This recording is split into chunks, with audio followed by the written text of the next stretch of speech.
It's quite opportune actually after the plenary session, because what I'm talking about today, which is recasting highest and best use, is about our changing world. Klaus Schwab in Davos in 2016 said that we must come up with a plan around the future with technology disruption as being one of the major implications for going forward. He was saying that because our world is socially and culturally changing. As you heard in the plenary session, human experience, the way we work, how we're occupying the space is rapidly changing because of the changing digital world. When I talked to my colleagues in JLL's valuation department, and I sat down and I looked at this topic, I said, well, how is real estate going to cope with this change? And fundamentally, if we go back to why buildings get built the way they do, highest and best use drives that principle. Valuers value buildings on what's legally permissible, right, and what is financially feasible. They don't value it based on what's socially optimal. And so we talked about, and you heard this morning, we're talking about spaces that have social areas, workplaces that are changing, but buildings are still being built the way they always have. Why is that? Well, it comes back to planning. It comes back to the types of buildings that we have. And fundamentally, it comes back to the way that development feasibility is put together. So we have CBDs, we have very high land value rates, which is the plot ratio you have. And when that developer turns up at JLL's door and he says, what can I get on this building? Fundamentally, we say, this building cannot have a 60,000 square metre tall high-rise on it, right? That becomes the residual land value that developer is willing to pay for it. And when he goes and does that feasibility study, he doesn't go and design it on the basis that he's going to put a great big atrium, which doesn't have net lettable area assigned to it, right through the middle, right? He creates it as a square block, and he says, how much NLA can I get? How much rent can I get? And that's what comes out. Down at Darling Quarter, we manage Darling Quarter, and you heard the Commonwealth Bank talk about it this morning. It's a different equation because they underpin the entire development. And one of the things they didn't talk about this morning is what happens in 10 years' time when the Commonwealth Bank moves out of Darling Quarter. How do you split it into floor by floor, and how do you deal with the longevity of the building? They're all complex questions, and I think principally this comes back to how we deal with highest and best use. We talked this morning about place, space, people, the environment.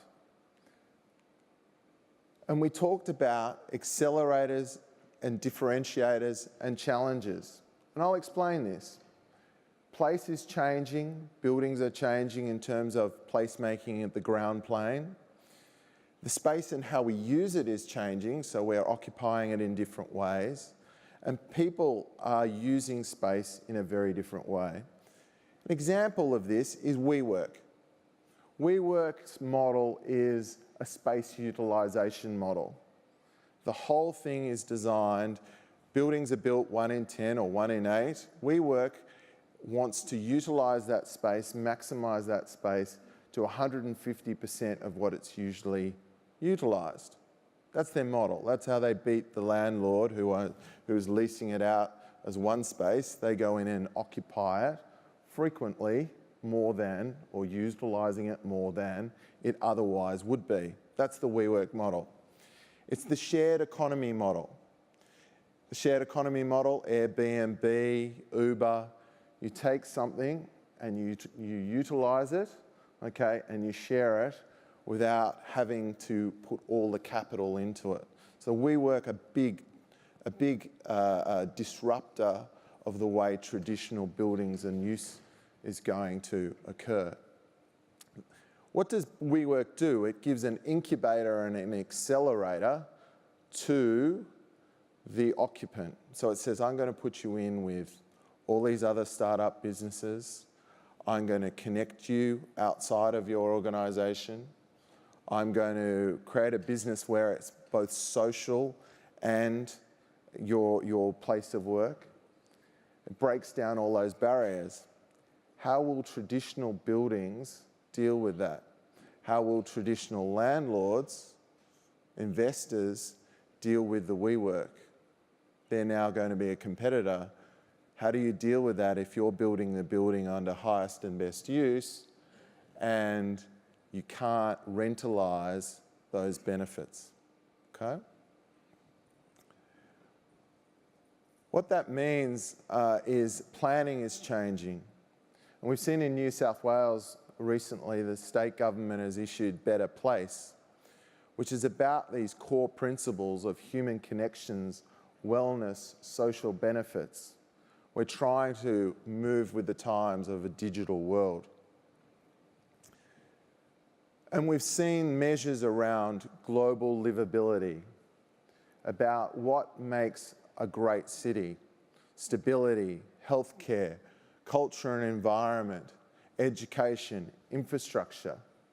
Are buildings traditionally built to cater to these 5 key measures?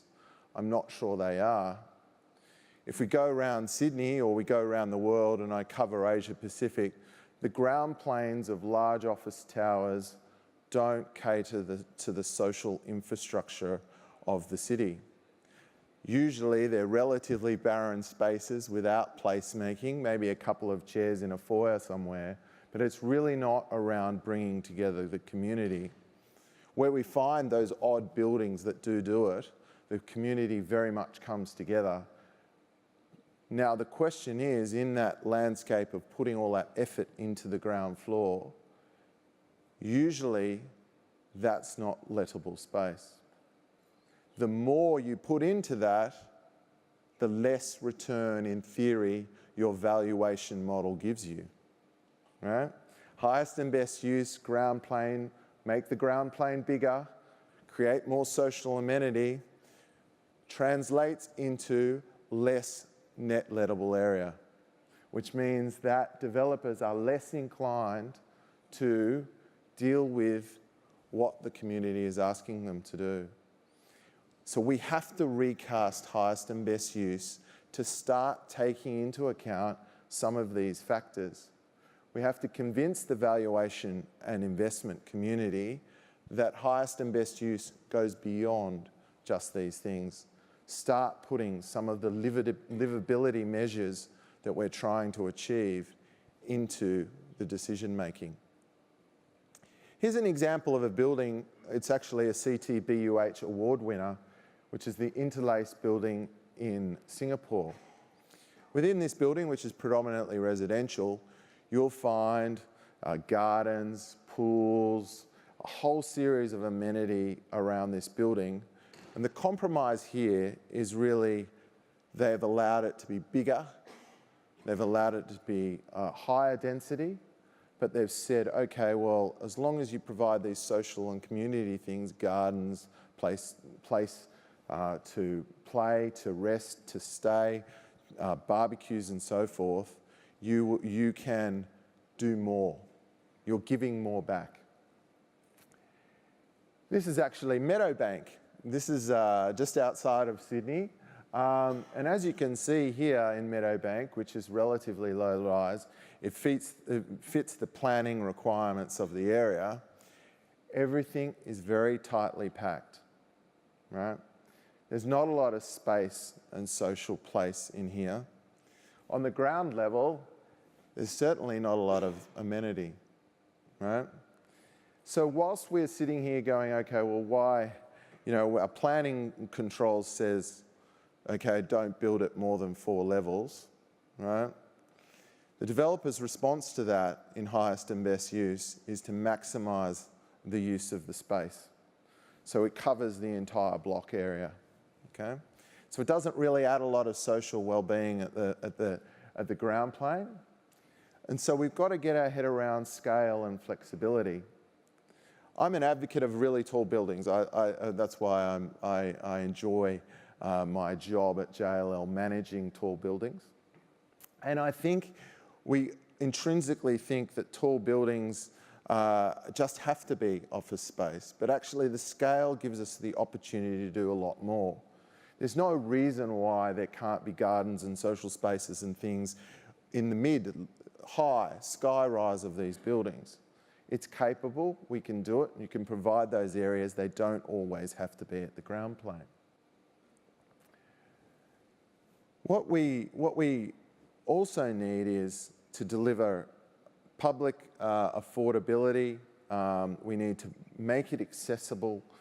We need to deliver on these social needs that are coming through with the digital world.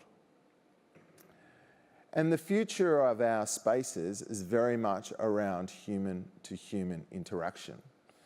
And we've heard that this morning, so I'll explain. In our recent surveys, we've done a series of surveys through the TEDx community and other worldwide communities and asked them, what do they want? What do they want? What does the future of property look like?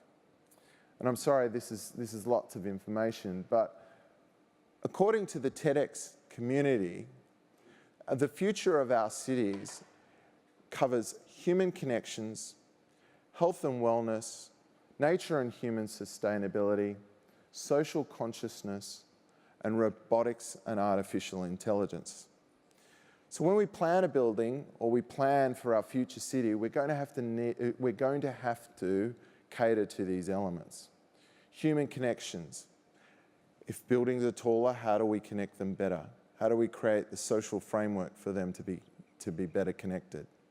How do we make people's lives more fulfilling and them have a better wellness in both their working space, but also in their living space? The trend is getting closer and closer together in as much as live at work, work from home. Those connections are coming together, and so spaces are changing. Mixed-use buildings are becoming more common. We see this globally. So we're seeing office buildings with retail, with residential, with hotel, and that is leading to a significant change in the benefit to the occupants. Smart buildings will have a significant impact on how we work, how we live. The future of buildings, they're going to be greener. They're going to have much more open space. They're going to cater to that health and well-being element. Mental health in our generation is becoming a bigger and bigger issue. We have more issues with social isolation. We have more issues with depression. We have more issues in that regard across all generations, particularly in our youth. So we are responding to this in terms of health and wellness, and the buildings and the communities that we create will have to cater to that as well. The future of the workplace, and we talked about it a lot this morning in the plenary session, and that's breaking down the barriers. It's work experience as much as it is completing work, and that is changing the way that buildings will be developed and structured as well. The issue for highest and best use is one, well, how do I deal with all these flexible spaces? How do I deal with space that is community space and is not let by one tenant? The current valuation paradigm is you lease it out to one tenant. They pay you rent. Many of our clients are currently coming to us at the moment globally, and they're asking us, how do we deal financially with these community spaces? How do we get the income? How do we make it stack up? Now, the bigger and bigger developments are able to deal with this because the envelope, the precinct, the size. Mixed use is able to deal with it as well because it may have hotels and community spaces within it, retail. But how does the smaller envelope deal with this challenge? And it's going to be a big one because they will need to evolve to the way of working. And the way of working is significantly changing. In our survey, the number one choice by 2030 will be co-working space. Now, you can lease out a building to WeWork, absolutely, but WeWork's not going to occupy every building, right? So how do architects and planners deal with a far more flexible workplace, and how do investors and owners develop those workplaces? In Australia, you need, on average, our stats say that most developments get out of the ground at a 60% pre-commitment. Right? That's what makes a building get out of the ground. That 60% pre-commitment is 60% of net lettable space. So assuming that the community space and the area within these buildings get larger, does that mean that it is harder and harder to make a building stack up? But the tenants are going to be, the occupants are going to be more attracted to your building.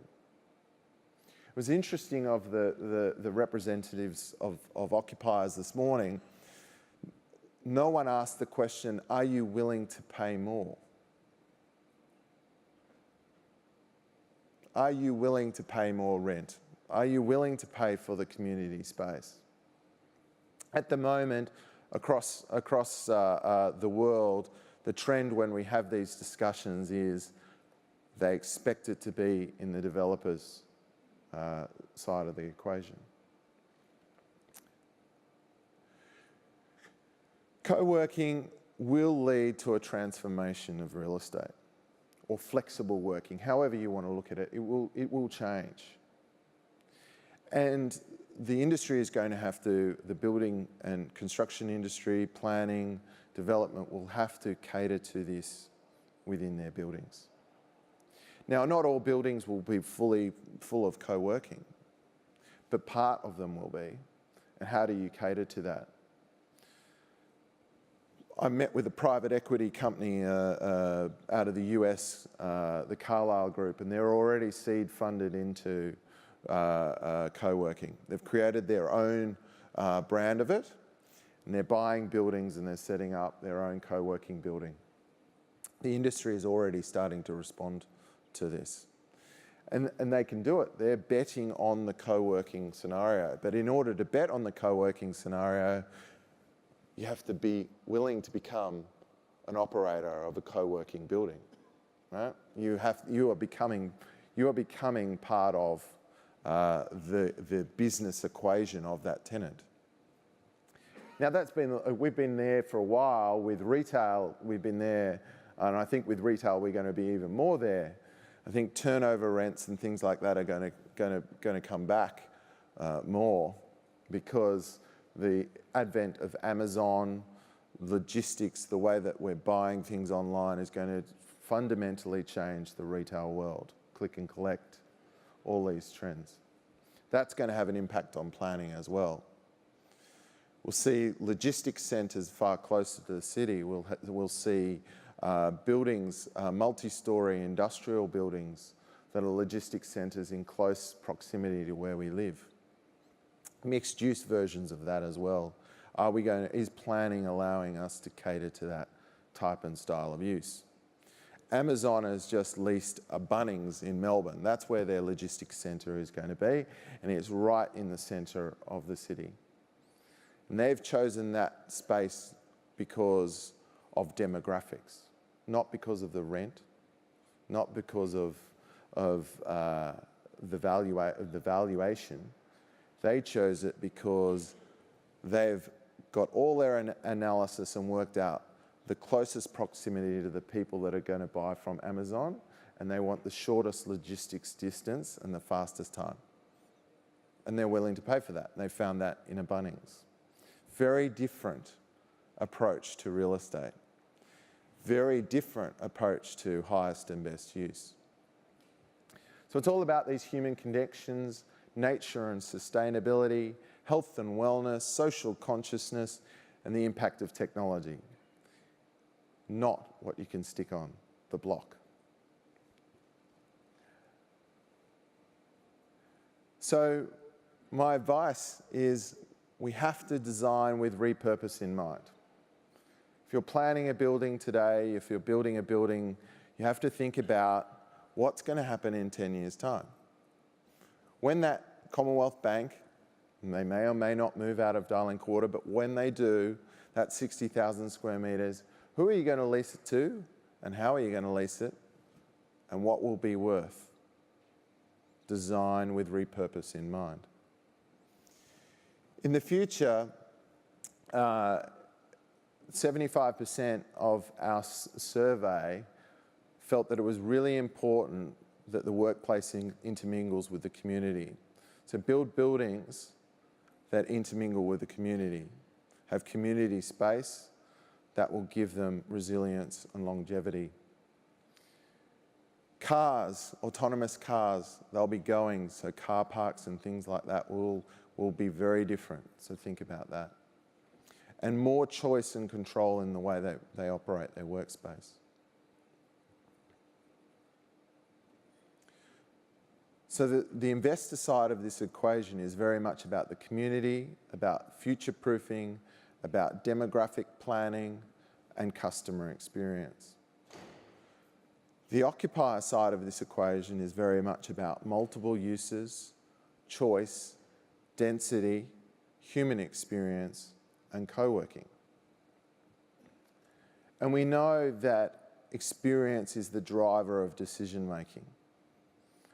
And if we look at the way that we create buildings today, and we look at the way that they are set up for highest and best use, is experience one of the factors that means that we do or don't build a building? How we cater for that, how we value it. Wellness will be at a core of the decision making, right? So we need to take that into account. Health and wellness, well-being, that's both the physical space but also the occupants within it. Of the group that we surveyed, working less, flexible working, co-working, mental health, physical exercise. Access to all these is going to be important. Flexible planning, so planning for flexibility, planning for repurpose, planning for sensible outcomes that allow buildings to be flexible into the future. So buildings have to be not just an office building that's designed to maximise the plot ratio at 60,000 square metres and have NLA standard on every floor. I think we've heard that today. But I think in order to get to there, we need to look at the principles of our valuation methodology, the principles of how we develop these buildings. So in the end, we come back to a change to our definition. And this is the definition that covers highest and best use, how we build buildings globally. So it needs to change so that we look at the long term. So we look through the first period of the tenant and the occupant. We look longer than we currently do. The moment we just capitalise the income of that 10-year lease or whatever it is, that's what it's worth. So look at the social benefit beyond just that first period. And add in socially beneficial and sustainable. So that when the valuation comes in, when the residual land value is calculated, they can take into account things at the ground plane that adds to the social benefit of the community.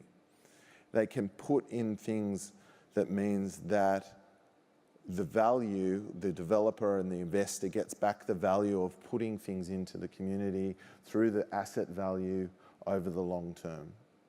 It's a fundamental change, but it's a change that is well aligned to the way that our world's going to work in the future. So we need to say to the valuation community, the real estate community, and the investors, this is the new way. This is the new way of feasibility for the future based on how we're going to use it.